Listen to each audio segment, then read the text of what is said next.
All right, now I would like to tell you about your IELTS speaking first and how the speaking test will be conducted and how to prepare to get 7 or 8 band in speaking. Let me tell you, there are 2 bands or 2 modules in IELTS actually where you can get extra band with a little effort. Writing needs a lot of effort. Reading needs a lot of practice. But speaking and listening, these are 2 modules which you can happily improve and you can get your more than your desired band, and this band score can improve your overall band as well.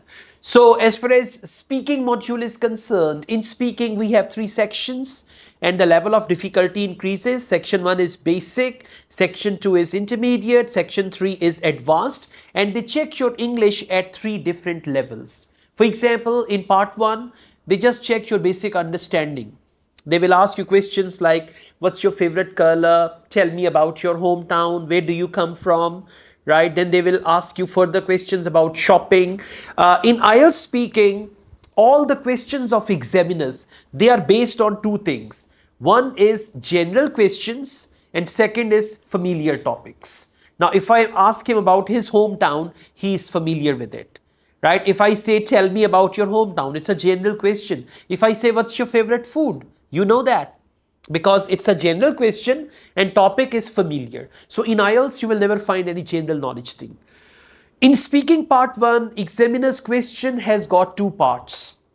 The first part is WH question and the second part is the question where you need to see what to answer. For instance, if examiner asks you a question, what do you do in your free time? Now from what you understand it's something, it's an activity. Do is verb, free time. So you understand the question altogether, what I do in my free time. Okay. If examiner asks you a question, how often do you drink tea or coffee?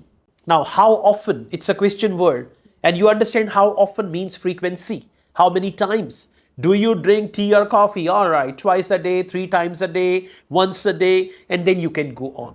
So the first thing is to understand the question. In speaking part 1, examiner's question will have only one sentence, one single sentence.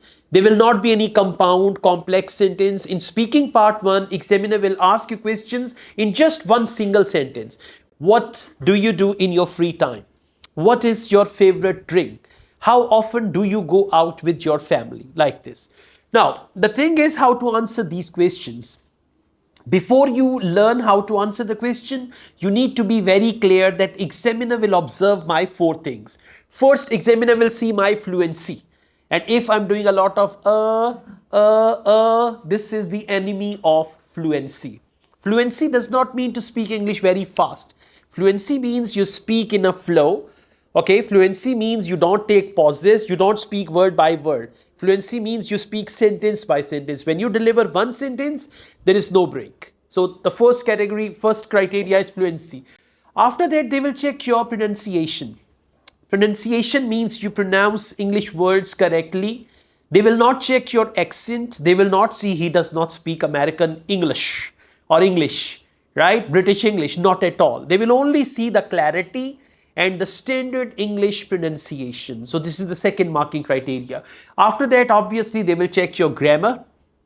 The tense of the question should be the tense of your answer. If the question is, do you, present tense, answer should be in present tense. If the question is, did you, answer should be in the past tense. If the question is, will you, future tense, so answer should also be in the future tense. So the tense of the question, if they say, how long have you been?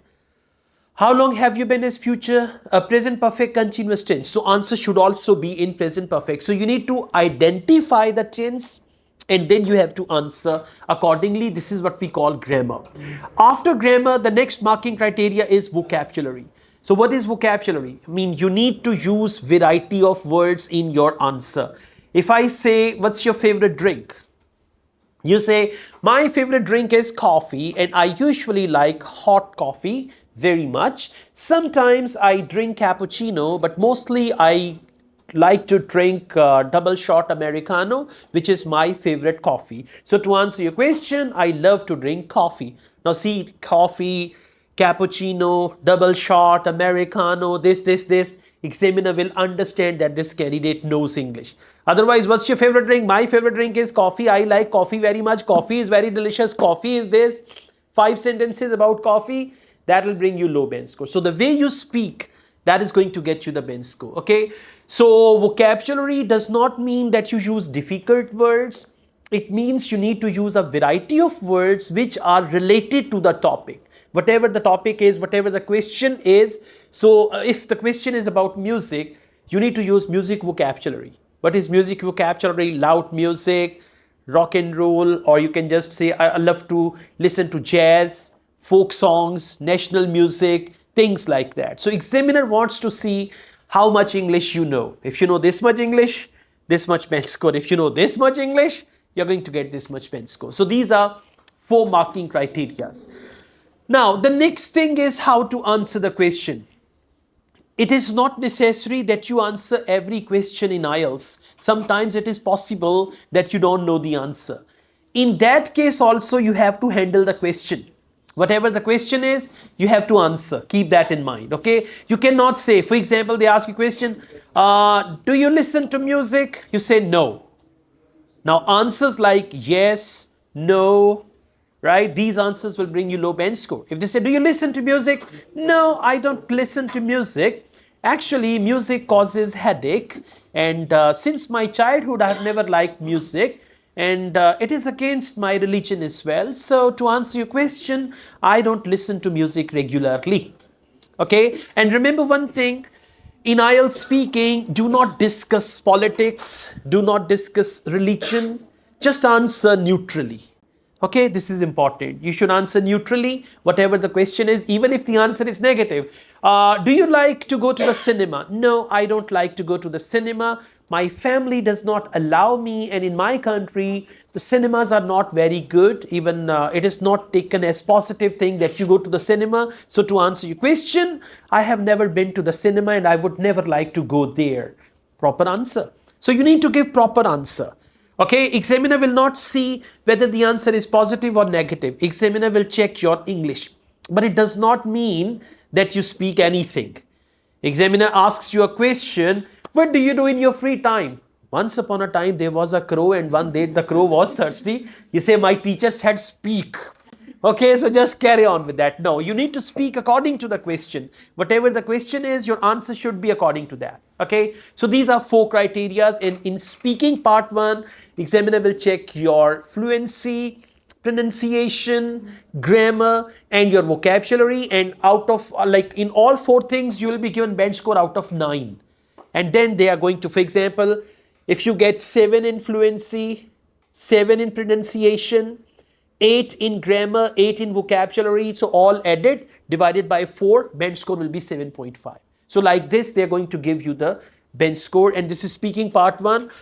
It will start with very simple questions. They will ask you about your name, what should I call you? Then they will ask you questions like, do you work or study? You answer that. If you work, you tell them I'm doing a job in this and all that. If you study, you can tell them I've just completed my intermediate and nowadays I'm waiting for my result or anything like that. So then examiner will see, okay, this person is doing a job, so I should ask some questions which are appropriate. If examiner understands, wow, she's a housewife, she's a stay-at-home lady, she's a student, so they will ask you appropriate questions. And examiners always try to ask you appropriate questions. Okay, appropriate does not mean easy questions. Appropriate means the questions that suit you, right? So they will ask you questions like that. So this is all about IELTS speaking part 1. You have to listen to the question. Yes, one more thing. If you do not understand the question, you can ask the examiner that, sir or madam, whatever, I beg your pardon, can you please repeat your question? And you need to say it most respectfully. IELTS examiners are very touchy about their respect and all that. So if you don't understand the question, say, excuse me, can you please come again? Or in part 1 and part 3. Because in part 2, topic will be in front of you. So you don't need to ask anything. But in part 1 and 3, parts 1 and 3, if they ask you a question and you don't understand, you can say, can you please repeat your question? Sometimes they repeat the question, otherwise they will ask you the next question. But that is not negative. But if you skip 2 to 3 questions, this can be negative. right? Remember, speaking test is speaking test. It's not listening test. But your answers should be according to questions. And if you don't understand the question, you can ask the examiner once or twice, and examiner will repeat the question or ask you a different question. But it does not mean examiner will change the question for you. In IELTS speaking, you don't have any choice. Whatever examiner asks you, you have to answer. If the first question is, do you like music? You say, madam, change the topic. I don't like music. Select a different topic for me. This will not happen. Okay? So you need to answer all the questions, right? Okay.